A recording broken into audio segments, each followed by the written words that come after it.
Assalamualaikum warahmatullahi wabarakatuh. Waalaikumsalam warahmatullahi wabarakatuh.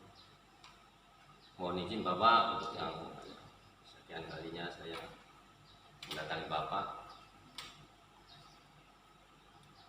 terkait masalah yang diidentifikasi, yaitu menggunakan model-model pembelajaran inovatif.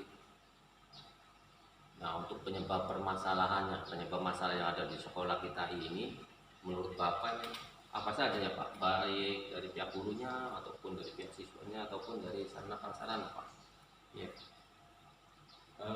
Kalau menurut hasil pengamatan saya dan pengalaman saya Pak, mengajar di jurusan desain komunikasi visual ataupun memperhatikan teman-teman guru yang ada di jurusan lain juga. Yang pertama dari segi guru itu akan mengalami kesulitan dan menerapkan model-model ini. Dan kenapa? Karena mereka itu yang pertama pemahaman guru terhadap model-model yang inovatif ini masih kurang.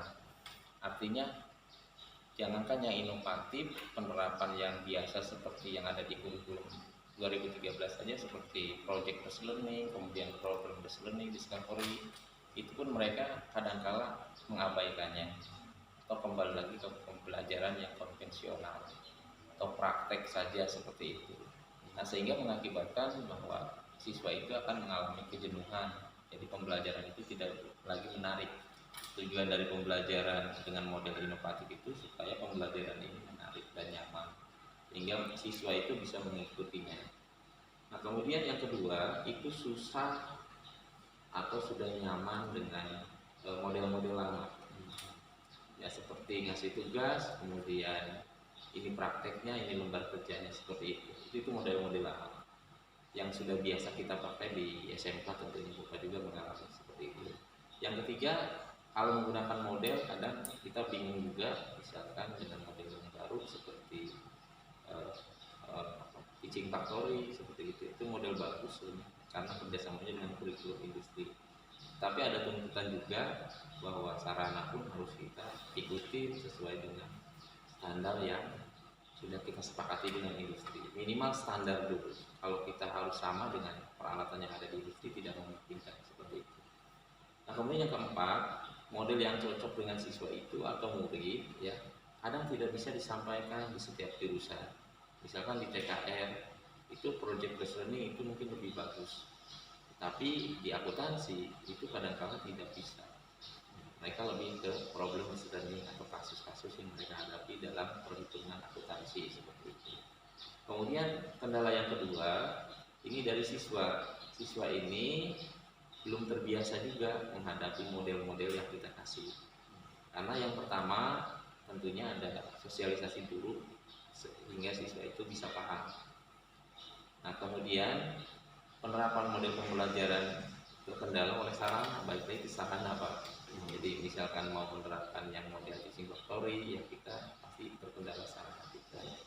Kemudian yang ketiga, minat dan motivasi yang kurang.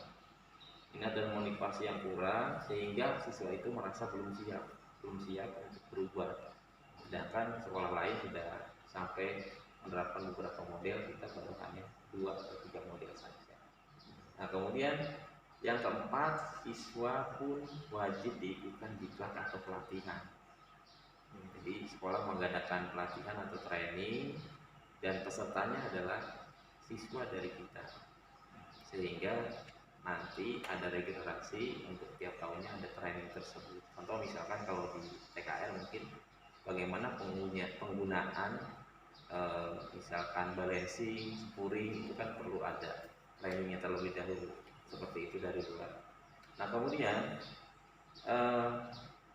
bagaimana sih kendala selanjutnya? Kendala selanjutnya itu kembali lagi ke sarana dan prasarana untuk menciptakan pembelajaran inovatif itu. Jadi model-model yang inovatif ini memang ada beberapa seperti teaching factory ini memang harus disupport dengan sarana yang bagus ya, minimal standar. Nah, kendala yang pertama yang saya amati itu adalah sarana teknologi informasi menjadi satu kendala pembelajaran. Kenapa? Di setiap jurusan pasti membutuhkan internet. Nah, di kita itu internet belum semuanya menyentuh Pak, atau belum bisa diakses secara normal.